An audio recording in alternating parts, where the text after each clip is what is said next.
if I buy a ticket through Delta's system, my name in their system is Nathan. And on my license, my name is Nathaniel. I do not remember making this decision. It's a big deal. You can't just change it. I've tried. I've asked Delta if they could change it, and they're like, we can't change it. And you're like, then I don't know. I don't know where we go from here, you know?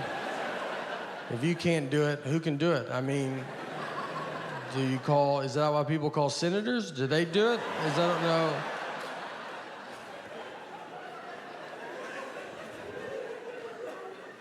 What you have to do, you have to mail your birth certificate in. Some moms give their children their birth certificates. I've never received mine. I thought I was the proof of my birth. And you gotta mail it in. I've never been a big mailing in guy. I've mailed maybe 4 letters my entire life. I just never done it. Stamps make me nervous because I don't know how many you're supposed to put on. Where they're gonna be like, you should put one more on. And they changed the price of stamps, and that's not in the news, you know? You don't find that out on Twitter. You have to find out from old people. They're the only people that know. They keep up with it. They're like, stamps went up. You're like, okay. All right.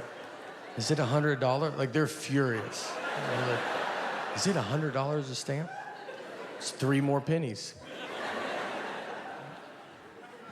So, I will never go through that process to get my name changed, so I just deal with it. And it gets brought up. Once I was checking a bag, and the guy behind the counter, he sees my ticket says Nathan, the license says Nathaniel, and he was like, this is not good. He goes, these names don't match. And I was like, but they match, right? Like, you can see the leap that we took to get from one to the other.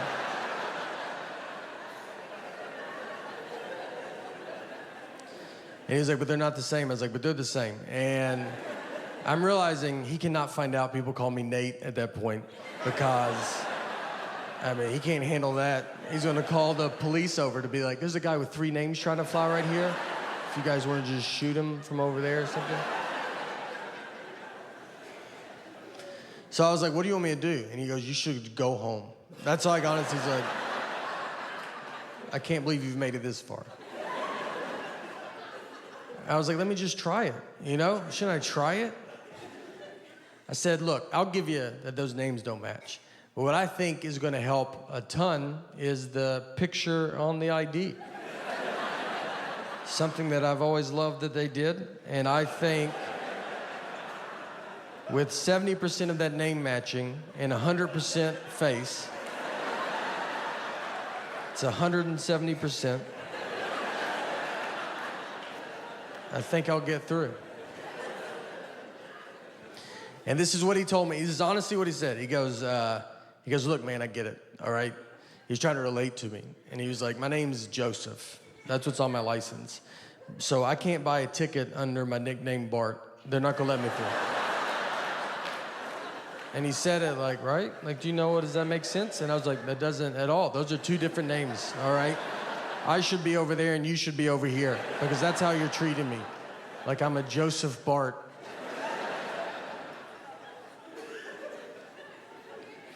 I made it through. And on that trip, I was going to Seattle. And if you've ever been to Seattle, Mount Rainier is near Seattle. That's what they call it that. And I don't know if that's true, just so y'all, it felt like y'all took that like, yeah. So we were going out to Mount Rainier, and I was with a buddy of mine. And Mount Rainier it's the 3rd biggest mountain in America. It's a good one to go to. I don't know who number 1 or number 2 is, but maybe one day it will be number 1, you know? Do mountains keep growing? I don't think we know that yet. So it's a good time to see it. It doesn't have the attitude of a 1 or a 2. So me and my buddy, we rented a car. He's driving. On the way out there, I see a dead horse just laid out in this guy's yard. And I've never seen that before. And I was like, man, I bet you don't think about that when you buy a horse It dying, you know, what do you do? That's a huge thing, dying in your yard. You can't just scoot it off into the woods with your foot and try to get another one that matches before the kids come home. You have to tell your wife to keep the kids away for a month. You gotta Google how to move a dead horse. You gotta probably try to get another horse to help you do it, and that's not easy. That's what the blinders were invented for, because it's like, just look ahead. Don't worry about what's going on back.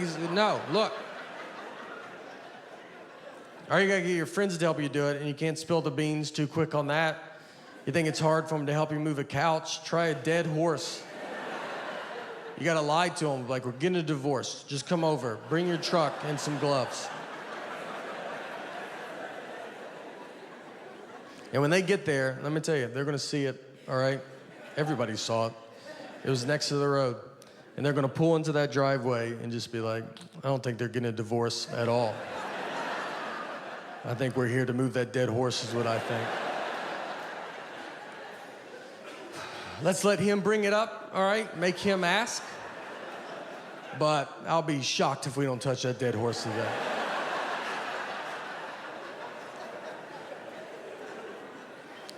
And if you ever have to move a dead horse, I've thought a lot about all this. You want to be the first one to the horse, all right? You don't want someone else to tell you where to grab a dead horse. So you run out there like you love it. Like you're like, this is what I hoped it was. And get to the hoofs in the front and be like, all right, I'm here. You guys decide where you guys want to be.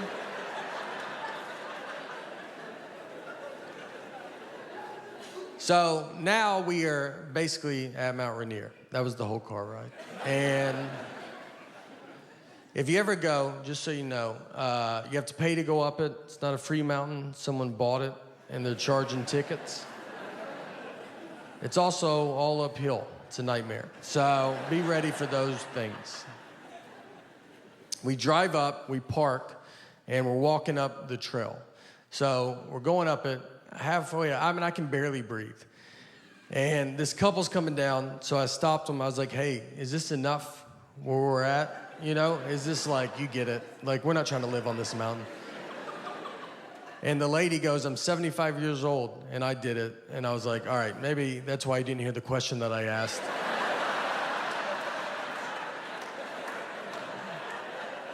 Everybody's pretty cocky on the way down. I mean, there was women with babies. They had 3-month-old babies strapped to their chest. I was like, why would you bring that much extra weight with you? I left my wallet in the car.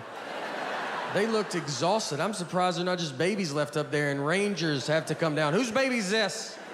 That's ours. We're gonna let it grow up and come down on its own.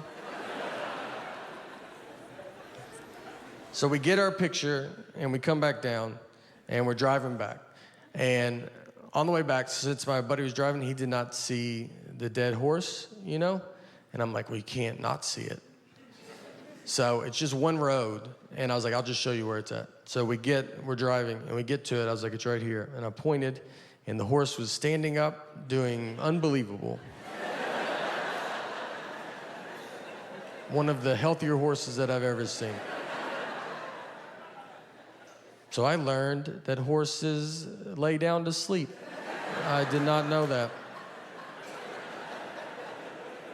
I don't know what I thought before that day. I don't know. That they lock their knees. That's why they have 4 knees. I don't know. That's what I would have probably argued with you about it. People put signs up that say, like, horses lay down, don't call 911, because people call the police. They drive by a horse laying down in some guy's yard, and they're like, y'all guys should go, like, deal with that. And they're like, some people knock on people's door. Hey, is your dad home? Your horse died outside. And I thought you should hear it from a stranger first.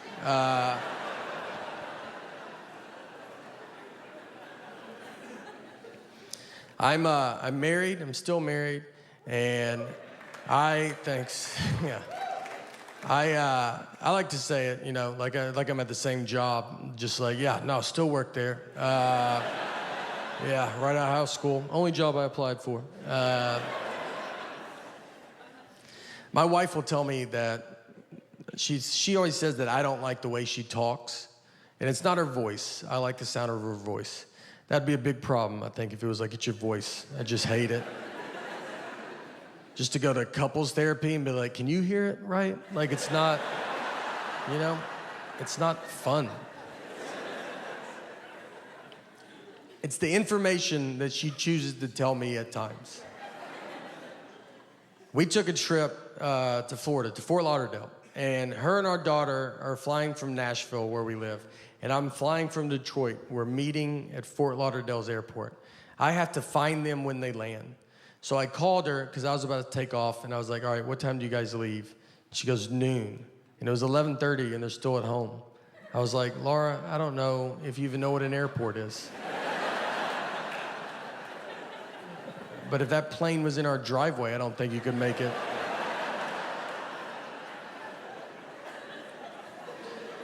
And she said, that's what time we leave for the airport. Our flight's not till 1:30. And I was like, all right. So what do you think I wanted to know when I asked that?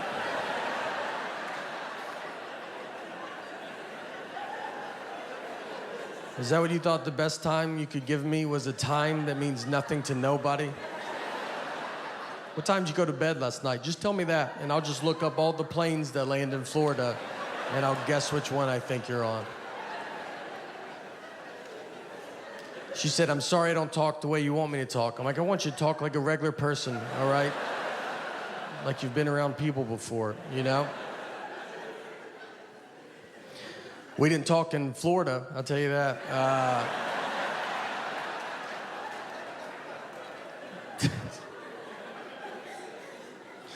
She's good at not talking to me. She can go a long time. She could do her whole marriage career. Marriage fights are great because they're all very dumb. I would say 90% of them are dumb. 10% the cops show up. But we got in a fight once over chocolate milk. We didn't talk for 24 hours. What happened is I brought chocolate milk home, and she was like, why did you bring it home? And I was like, you're supposed to drink it after you work out. And she was like, that's not true. And I was like, well, there's a commercial on TV. They probably looked into it more than you did. So I decided to listen to them. And she said, that's just the milk people pushing chocolate milk. And I was like, you don't even know what that statement means. You don't know if there's milk people. And I think chocolate milk's doing fine. I don't think they're sitting on barrels of it. And they're like, we got to make up a lie. We got to get rid of this chocolate milk.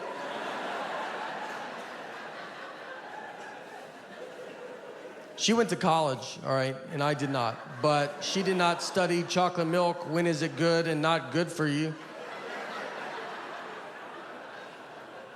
To be fair to her, though, I do not work out. So, but I was probably going to start, and I needed to get all this stuff there. Do you ever get in those fights, like you'll be at home, like you and your spouse, and you guys are not talking to each other, and you're in the house together, no kids, the house is quiet, and you just stay on opposite ends, and then you pass each other in the hallway? That's like the funniest part of it, because you don't live in a mansion, you have one hallway. And you just didn't time it out right, and you just have to walk by each other like strangers. You're like, oh, excuse me, sorry, yeah, no, go ahead. She'll be watching TV, I'm like, ma'am, are you watching this? I couldn't tell, I was gonna change it if you weren't watching it. It's the silent treatment. The silent treatment is, it's a very common thing. Everybody knows what it is. I think women are just born knowing it. I don't think you're taught it. I don't think it's like, my mom did it and her mom. It's an instinct that's in us all, that we all just know. And here's what made me think of that. I rewatched the movie Sixth Sense. And I'm not trying to do a Sixth Sense joke. This is a 20-year-old movie. I also have to spoil it, but it's 20 years old. So if you don't know by now, I don't know what to tell you, And don't be like, we're going to watch it tonight. We're going to go to Blockbuster on the way home, and